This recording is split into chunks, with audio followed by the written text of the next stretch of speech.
Hello everyone, Hitesh here. Today we're gonna talk about the movie Twilight Eclipse. ये Twilight series की तीसरी कहानी है और ये मेरा पर्सनल फेवरेट पार्ट है इस पूरी सीरीज का। ये मेरा पर्सनल फेवरेट पार्ट क्यों है, इसका जवाब मैं आगे आपको इस वीडियो में दूंगा। सारी कहानी शुरू होती है अमेरिका के वॉशिंगटन राज्य के सिएटल शहर से। हम देखते हैं कि एक होटल से एक रायली नाम का लड़का वहां से बाहर निकलता है, लेकिन काफी बरसात आ रही होती है और उसे पता चलता है कि उसके आसपास कोई है जो उसे नुकसान पहुंचाना चाहता है। वो वहां से भागता है और अपनी जान बचाने की कोशिश करता है, लेकिन थोड़ी ही देर में हम पाते हैं कि एक वैम्पायर उसे पकड़ लेता है और उसके हाथ पर काट जाता है। उसके हाथ पर काट जाने की वजह से उस वैम्पायर का जहर रायली के अंदर बह रहा होता है और उससे काफी दर्द हो रहा होता है और ये सीन यहीं पर खत्म होता है। अगले सीन में हम देखते हैं कि एक गार्डन के अंदर बेला स्वान और एडवर्ड बैठे होते हैं। वो ये बातें कर रहे होते हैं कि तुम मुझे वैम्पायर कब बनाओगे। मैं चाहती हूँ कि तुम मुझे जितना जल्दी हो सके उतना जल्दी वैम्पायर बना दो ताकि मैं तुम्हारी फैमिली में एडजस्ट हो सकूं। लेकिन एडवर्ड उसे वैम्पायर बनने के लिए मना करता है और वो कहता है कि वैम्पायर बनना एक अच्छी बात नहीं होती, क्योंकि पिशाचों को हर वक्त खून की जरूरत पड़ती रहती है और उन्हें लोगों को मारना पड़ता है। इसलिए मैं नहीं चाहता कि मैं तुम्हें एक दरिंदा बना दूं। यहाँ से सीन चेंज होता है और हम देखते हैं कि एडवर्ड बेला को कार में बैठाकर उसे उसके पिता के पास छोड़कर आता है, लेकिन हमें ये पता चलता है कि चार्ली, जो कि बेला के पिता हैं, उनके पास में रायली का मिसिंग केस आता है। एडवर्ड बेला से कहता है कि उसने बेला की फिनिक्स शहर की 2 टिकटें परचेज कर ली है। वो चाहता है कि ग्रेजुएशन से पहले बेला एक बार अपनी माँ से जरूर मिल ले, क्योंकि ग्रेजुएशन के बाद में शायद वो अपनी माँ से मिल पाए या नहीं, इसलिए वो 2 टिकटें फिनिक्स शहर की वहां से परचेज कर लेता है। उसके पिता चार्ली भी इस बात पर काफी खुश होते हैं कि आखिर एडवर्ड को बेला की काफी फिक्र है। वहां से एडवर्ड और बेला फिनिक्स शहर में बेला की माँ के पास जाते हैं। उसकी माँ बेला को पाकर काफी खुश होती है और साथ ही वो ये देखती है कि एडवर्ड एक काफी अच्छा लड़का है जो बेला के लिए सही रहेगा। उसके बर्थडे गिफ्ट के लिए वो अपनी बेटी को एक ब्लैंकेट देती है और उसे बताती है कि ये ब्लैंकेट मैंने काफी चुनिंदा कपड़ों के साथ में उसे चुन चुन कर बनाया है। आई होप कि तुमको ये ब्लैंकेट काफी अच्छा लगेगा। इस बात से खुश होकर बेला अपनी माँ को गले लगा लेती है। अगले सीन में हमें पता चलता है कि पूरी कार्लाइल फैमिली एक जंगल में होती है और उन्हें किसी दूसरे बुरे वैम्पायर के होने की आशंका होती है।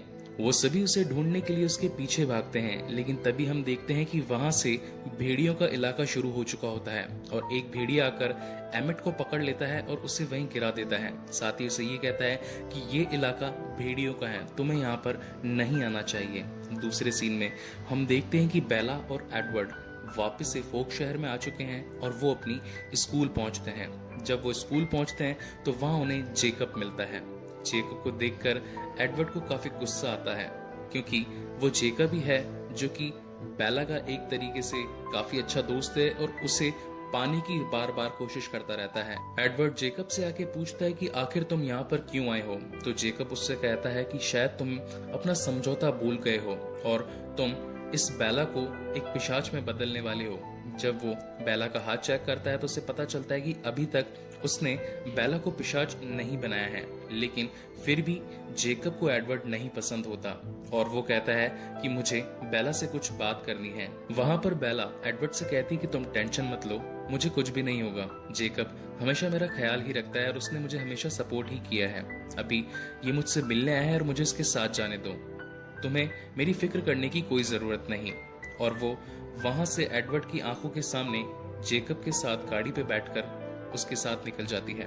अगले सीन में हम देखते हैं कि जेकब बेला को लेकर एमिली के घर आया होता है और उसे पूरी फैमिली के साथ मिलवाता है। वहां पर जेकब के काफी दोस्त भी होते हैं और वो बेला को फिर से यहाँ पाकर काफी खुश होते हैं। वहीं बातों ही बातों में जेकब बेला से कहता है कि वो उससे प्यार करता है और वो नहीं चाहता कि वो एक पिशाच से शादी कर ले। वो ये चाहता है कि वो मुझसे शादी करे ताकि मैं जिंदगी भर उसका साथ दे सकूं और उसे एडवर्ड से ज्यादा प्यार दे सकूं।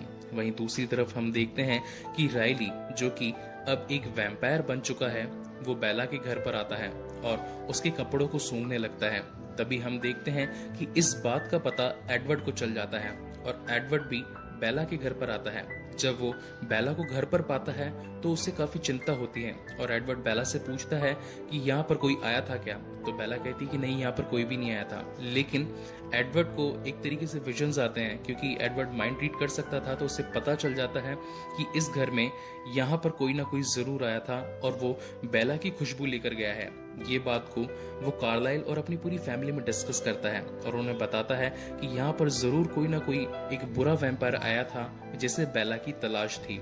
दूसरे सीन में हम देखते हैं कि सभी ये डिसाइड करते हैं कि हमें बेला की सुरक्षा करनी पड़ेगी। इस बात का पता एक्चुअली जेकब को भी चल चुका होता है, तो वो कहता है कि इसकी जिम्मेदारी मैं लूंगा, लेकिन एडवर्ड कहता है कि इसकी जिम्मेदारी मैं लूंगा। इन दोनों की लड़ाई के चलते बेला कहती है कि क्यों ना तुम बारी बारी से अपनी अपनी जिम्मेदारियां निभा लो। तभी कार्लाइल कहते हैं कि ठीक है, दिन में पिशाच पहरा देंगे और रात में भेड़िए पहरा देंगे। इसी के साथ में वो एक स्ट्रेटजी भी तय करते हैं, क्योंकि अगर वैम्पायर को बेला की खुशबू आ गई तो वो उसे कहीं से भी ढूंढकर मार देगा। तो वो उसे जेकब के पास भेज देते हैं, क्योंकि जेकब में से हर बार एक भेड़ी की स्मेल आती थी। तो इसलिए बेला एक दिन के लिए जेकब के घर पर रहने के लिए चली जाती है। वहां पर हमें पता चलता है कि जेकब और जेकब की फैमिली एक स्टोरी बता रही होती है अपने पुराने जमाने की, कि किस तरीके से भेड़िया साम्राज्य की शुरुआत हुई थी। वहां पर बिली ब्लैक भी होते हैं और साथ ही पूरी हैरी की फैमिली भी बैठी होती है। वहां पर हमें ये पता चलता है कि भेड़िए पुराने जमाने में काफी अच्छे जानवर हुआ करते थे। एक बार एक पिशाच था जिन्होंने उसके कबीले पर हमला किया था। इस कबीले को बचाने के लिए उन्होंने काफी मेहनत करी। उन्होंने उस पिशाच से लड़ने की काफी कोशिश भी करी, लेकिन उसके सरदार को एक पिशाच पकड़ लेता है। तो उसकी सरदार की बीवी अपना हाथ काट लेती है और उससे खून बहने लगता है, जिसकी वजह से उस पिशाच का ध्यान भटकता है और वो सरदार उस पिशाच को मार पाता है। ये स्टोरी यहीं पर खत्म होती है और दूसरे सीन में हम देखते हैं कि बेला और जेकब, उन दोनों के बीच में एक छोटी सी लव स्टोरी क्रिएट होने लगती है। वहां पर जेकब बेला को किस भी करता है, लेकिन बेला को ये बात पसंद नहीं आती और वो जेकब को एक जोर का मुक्का मार देती है, क्योंकि जेकब एक भेड़िया होता है तो उस पर मुक्के का कोई असर नहीं होता, बल्कि उल्टा बेला का हाथ टूट जाता है। ये बात एडवर्ड को पता चलती है। एडवर्ड इस बात पर काफी गुस्सा होता है और वो जेकब से लड़ने पहुंच जाता है और उससे कहता है कि आखिर तुमने ऐसा क्यों किया, जब तुम्हें कोई हक ही नहीं है तो तुमने बेला को किस कैसे किया। इस तुम्हारी करतूत की वजह से बेला का हाथ भी टूट गया। मुझे ये बात बिल्कुल भी पसंद नहीं आई। वहां से एडवर्ड बेला को लेकर अपने घर पहुंचता है। कार्लाइल बेला के हाथ पर पट्टी बांधते हैं और उससे पूछते हैं कि आखिर ये हुआ कैसे।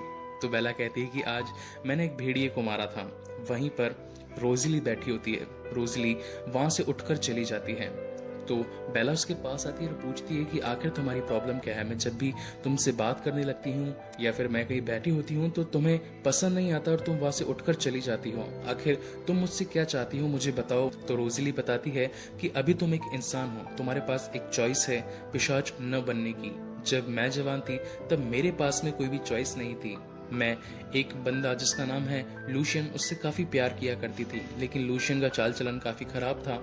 एक दिन वो अपने दोस्तों के साथ बैठकर दारू पी रहा था। तब मैं वहां से जा रही थी तो उसने मुझे बुला लिया और मेरे साथ जबरदस्ती करने लगा। उसके सारे दोस्तों ने मेरे साथ जबरदस्ती करी और मुझे रोड पर मरने के लिए छोड़ दिया। तब कार्लाइल आए और उन्होंने मुझे बचाया और मुझे एक पिशाच बनाया। उसके बाद तो मैंने उन सभी से अपना बदला लिया और अंत में लूशियन को तड़पा तड़पा कर मारा। बेला को ये पूरी बात जानकर काफी हैरानी होती है। दूसरे सीन में हम देखते हैं कि सिएटल शहर में, जहां पर रायली एक वैम्पायर बन चुका था, वो अब और भी दूसरे लोगों को काट रहा है। उन्हें काट कर एक वैम्पायर की आर्मी बना रहा है। तभी हम देखते हैं कि वहां पर वॉल्टरी ग्रुप आता है और उसे रोकने की बजाय उसे और सपोर्ट कर देता है कि ठीक है, इसे बनाने दो।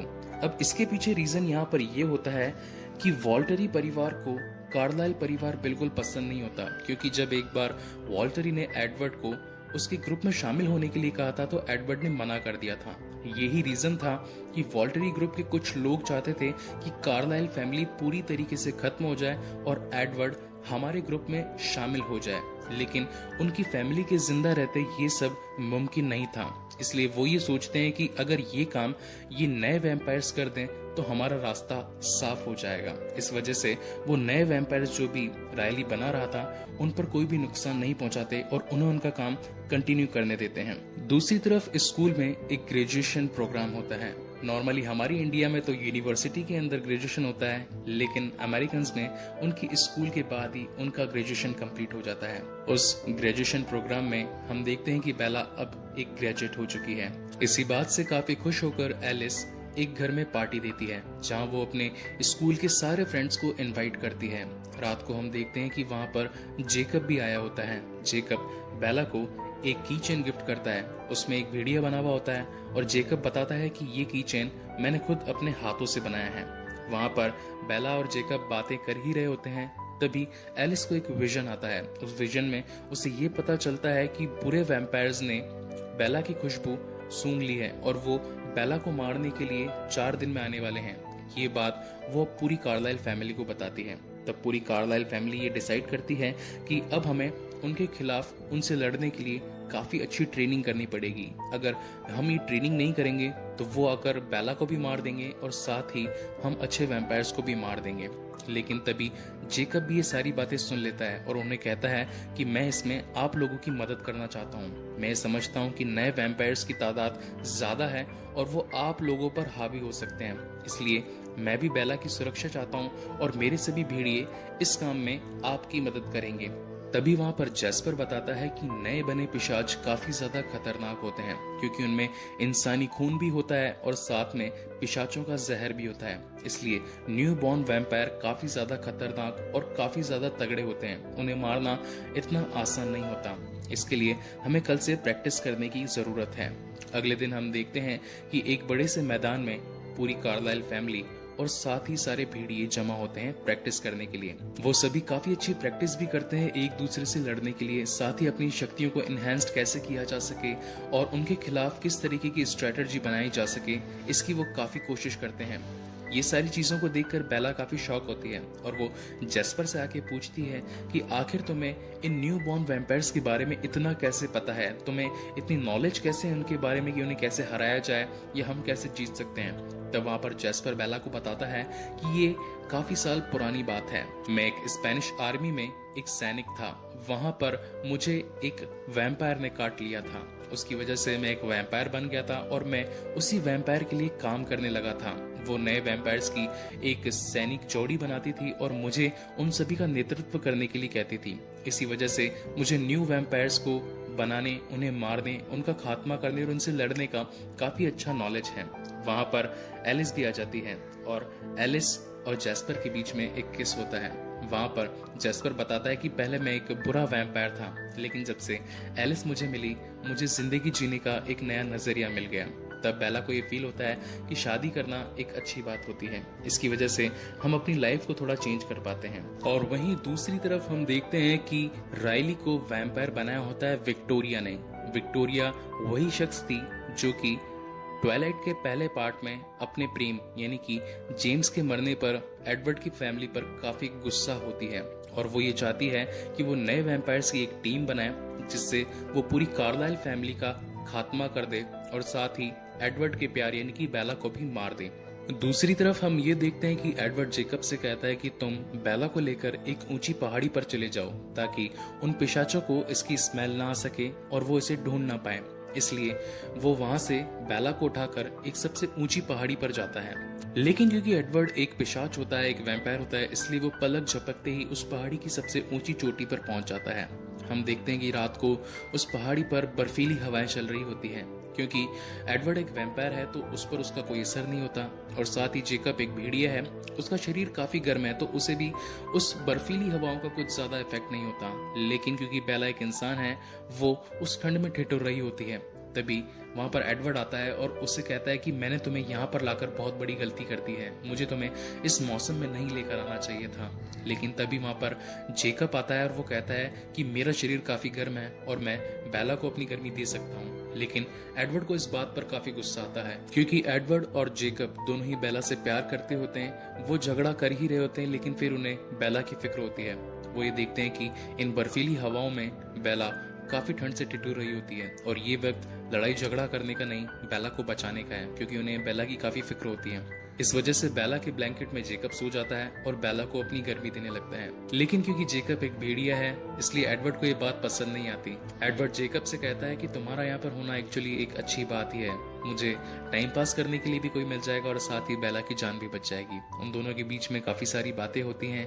एक्चुअली दोनों एक दूसरे को कभी पसंद नहीं करते हैं। दोनों एक दूसरे से ये कहते हैं कि अगर तुम मेरे रास्ते में ना आते तो आज बेला मेरी होती, अगर तुम मेरे रास्ते में ना होते तो आज बेला मेरे साथ में होती। उनकी यही बातें होती है, लेकिन ये सारी बातें बेला आंखें बंद कर कर सुन रही होती है। बेला को ये पता चलता है कि उन दोनों को उसकी काफी फिक्र है। अगली सुबह हम देखते हैं कि एडवर्ड बेला को शादी के लिए प्रपोज करता है, लेकिन पीछे से बात जेकब सुन लेता है और वो बेला पर काफी गुस्सा होकर वहां से निकल जाता है। तो बेला एडवर्ड से कहती है कि तुम्हें जेकब के सामने मुझे प्रपोज नहीं करना चाहिए था, क्योंकि जेकब भी मेरा एक काफी अच्छा दोस्त है, उसने बुरे समय में मेरी मदद करी थी, इसलिए मुझे अभी जाकर उसे संभालना होगा। और वो भागकर जेकब के पास जाती है, क्योंकि जेकब को बहुत ही ज्यादा गुस्सा आ रहा था और वो अपने गुस्से को काबू नहीं कर पा रहा होता, इसलिए बेला कहती है कि मुझे किस करो। वो बेला को किस करता है और बेला को कहता है कि तुमने यहाँ पर काफ़ी देर कर दी, इस किस में तुमने काफ़ी देर कर दी, अगर ये तुम 6 महीने पहले कर देती तो आज एडवर्ड का नामो निशान नहीं होता, मैं तुम्हारे साथ होता और हम दोनों की शादी होती। दूसरी तरफ हम देखते हैं कि वहाँ पर रायली और उसकी पूरी टीम कार्लाइल फैमिली पर हमला करने के लिए तैयार होती है।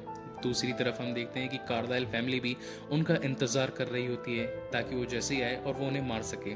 उन दोनों के बीच में एक मैदान में एक काफ़ी क्लासिक फाइट होती है। दोनों आपस में एक दूसरे को मारने की कोशिश करते हैं। जैसा कि हमें पता है कि वैम्पायर्स को मारने के लिए उनका शरीर पूरा तोड़ना पड़ता है, या तो उनकी गर्दन तोड़ दो या उनके हाथ तोड़ दो। उन्हें तोड़ने के बाद में उन्हें जलाना पड़ता है, तभी जाकर एक वैम्पायर पूरी तरीके से मर पाता है। लेकिन हम देखते हैं कि थोड़ी देर में उन वैम्पायर्स की टीम कार्लाइल फैमिली पर हावी होने लगती है। उसी वक्त वहां पर जेकब और उसके दोस्त आ जाते हैं भेड़िए बनकर, और वो उन पूरी रायली की टीम का सफाया कर देते हैं। वहीं दूसरी तरफ हम देखते हैं कि एडवर्ड बेला के साथ में होता है उसकी सुरक्षा के लिए, लेकिन तभी वहां पर रायली आता है और रायली उसे मारने के लिए आगे बढ़ ही रहा होता है। तभी वहां पर एडवर्ड रायली को कहता है कि रायली, आखिर तुम मेरे ही शहर से हो, तुम यहाँ का चप्पा चप्पा जानते हो, तुम्हें बहकाया गया है। वहां पीछे से विक्टोरिया आती है और विक्टोरिया रायली से कहती है कि तुम मेरा प्यार हो, तुम्हें मेरे लिए बेला को मारना ही होगा।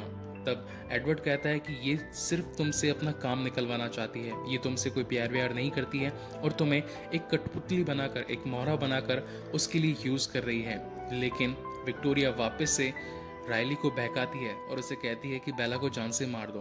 रायली बेला पर हमला करने के लिए आगे बढ़ता है और वो उसे मारने ही वाला होता है, उसमें एडवर्ड बीच में आ जाता है और रायली से लड़ने लगता है। तभी हम देखते हैं कि वहाँ पर जेकब का एक दोस्त भेड़िया बनकर आता है और वो रायली पर हमला कर देता है। तभी हम देखते हैं कि वहाँ से विक्टोरिया भागने लगती है, लेकिन एडवर्ड विक्टोरिया को ये कहता है कि उसे बेला को दूसरी बार मारने का मौका नहीं मिलेगा। अगर वो चाहे तो वो बेला को अभी मार सकती है, क्योंकि जिस तरीके से उसने जेम्स को मारा था उस वजह से अगर विक्टोरिया बेला को मारे तो उसका बदला पूरा हो जाएगा। ये सारी बातें एक्चुअली एडवर्ड विक्टोरिया को बहकाने के लिए कर रहा था ताकि वो भाग ना जाए वहां से। इस बातों पर गुस्सा होकर विक्टोरिया वापस से एडवर्ड के पास बेला को मारने के लिए पहुंचती है, लेकिन एडवर्ड उसे वहीं पकड़ लेता है और वो विक्टोरिया पर हमला कर देता है। लेकिन उसी बीच हम देखते हैं कि वहां पर रायली भी आ जाता है और एडवर्ड पर हमला करने लगता है। वो दोनों मिलकर एडवर्ड को पकड़ लेते हैं और उसकी गर्दन तोड़ने ही वाले होते हैं, लेकिन तभी बेला वहां खड़ी होकर ये सब कुछ देख रही होती है और उसे वो बिली ब्लैक की कहानी याद आती है कि किस तरीके से उन्होंने अपने कबीले को बचाया था। इसलिए वो पास में पड़ा एक नुकीला पत्थर उठाती है और अपना हाथ काट लेती है। हाथ काटने की वजह से उसका खून बहने लगता है और रायली को खून की खुशबू आती है और वो डिस्ट्रैक्ट हो जाता है। उसके डिस्ट्रैक्ट हो जाने की वजह से एडवर्ड को उसे मारने का टाइम मिल जाता है और वो वहां से विक्टोरिया को मार देता है जान से। दूसरी तरफ हम देखते हैं कि जेकब का फ्रेंड जो कि सिर्फ एक भेड़िया है, वो भी रायली को वहां से जान से मार देता है और वो बताता है कि सारी कार्लाइल फैमिली उस मैदान में तुम्हारा इंतजार कर रही है। बेला और एडवर्ड जैसे ही वहां पर पहुंचते हैं तो वो पाते हैं कि विक्टोरिया की टीम भी वहां पर आई होती है और वो उस पूरी कार्लाइल फैमिली को कहती है कि आखिर ये झगड़ा हुआ कैसे, इन बुरे पिशाचों और तुम में आखिर ये फाइट हुई कैसे।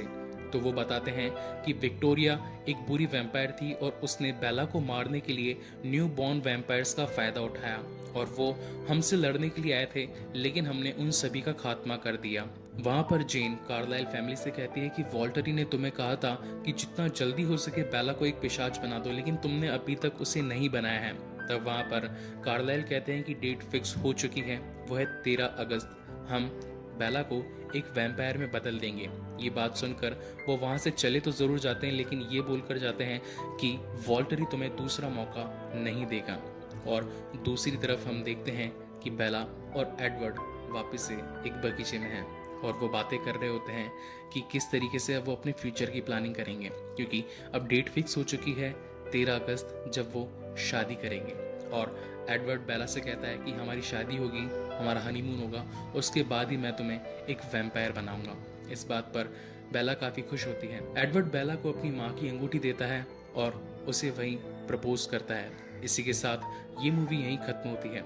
गाइस, आपको ये कहानी कैसी लगी प्लीज़ मुझे लाइक और कमेंट करके ज़रूर बताएं। इसका चौथा पार्ट मैं जल्दी ही अपने चैनल पर अपलोड करूँगा। और अगर आपको कुछ शिकायत हो तो आप मुझे मेरे इंस्टाग्राम पेज पर भी फॉलो कर सकते हैं। मैं वहाँ पर हमेशा ऑनलाइन रहता हूँ और सारे कमेंट्स का आंसर भी करता हूँ। सो अगर आपको कोई भी शिकायत हो तो मुझे ज़रूर इंस्टाग्राम पर फॉलो करें और वहाँ पर मुझे अपने कमेंट के ज़रिए अपनी बात कहें। Thank you so much for watching this video.